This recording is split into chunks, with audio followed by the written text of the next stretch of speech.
आज वृक्षारोपण कार्यक्रम पर प्रश्न खड़ा करने वाले लोगों से मैं पूछना चाहता हूं, जब उनको अवसर मिला था तब वे लोग कुछ नहीं कर पाए।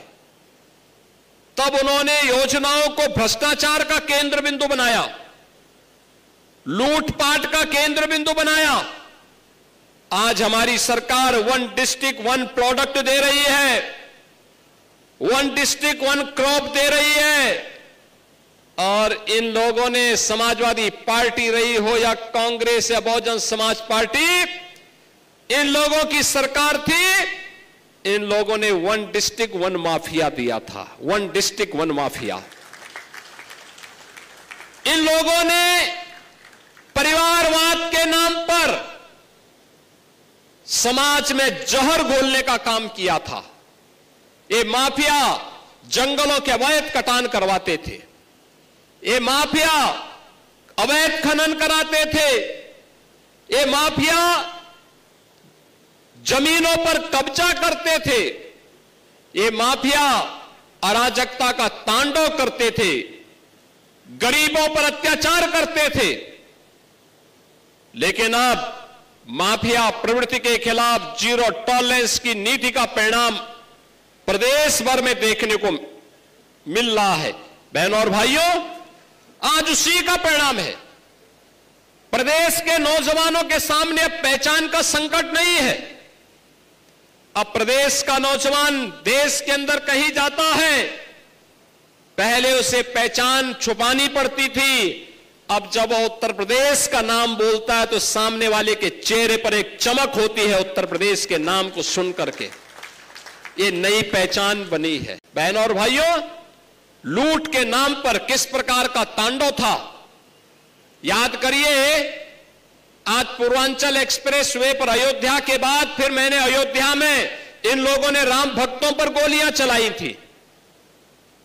पूर्वांचल एक्सप्रेस वे के नाम पर, जो पूर्वांचल एक्सप्रेस वे 341 किलोमीटर लंबा, 120 मीटर चौड़ा हम लोगों ने बनाया है। बहनों और भाइयों, इसी पूर्वांचल एक्सप्रेस वे पर पहले समाजवादी पार्टी की सरकार के समय में टेंडर हुए थे।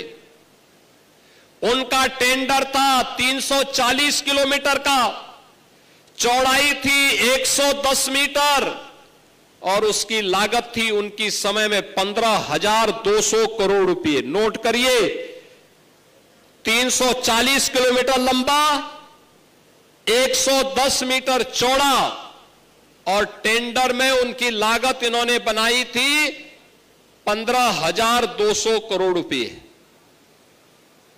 जब हमारी सरकार आ गई, भारतीय जनता पार्टी की डबल इंजन सरकार आ गई, इस सरकार ने जब देखा कि जमीन नहीं है, इन्होंने टेंडर कर दिए, उसको निरस्त किया गया और निरस्त करने के बाद फिर से विज्ञापन निकाल करके नए टेंडर आमंत्रित किए गए। अब 110 मीटर की बजाय 120 मीटर चौड़ा किया गया, 141 किलोमीटर लंबा बनाया गया और लागत आई है 11,800 करोड़ रुपए की। बहनों और भाइयों, ये जो लूट थी ये कहां जा रही थी? ये वही लोग हैं जो उपदेश दे रहे हैं। लखनऊ में है एक JPNIC, Jayaprakash Narayan international centre, JP गांधीवादी विचारधारा के लिए जाने जाते थे, देश के अंदर मूल्यपरक राजनीति के लिए जाने जाते थे। राजनीति में जिन्होंने मूल्यों और आदर्शों को स्थापित करने की वकालत की, परिवारवाद की मुखालफत की, उस जेपी के नाम पर, जिन्होंने सर्वोदय के नाम पर समाज को जोड़ने का काम किया था, इन लोगों ने ऐसे सरदेय जयप्रकाश जी को भी बदनाम करने का काम समाजवादी पार्टी ने किया। याद करिए, JPNIC सेंटर जो बनना था लखनऊ में, इसकी लागत थी मात्र 200 करोड़ और 2017 मार्च तक 860 करोड़ खर्च हो गया और अभी तक पूरा नहीं हो पाया था।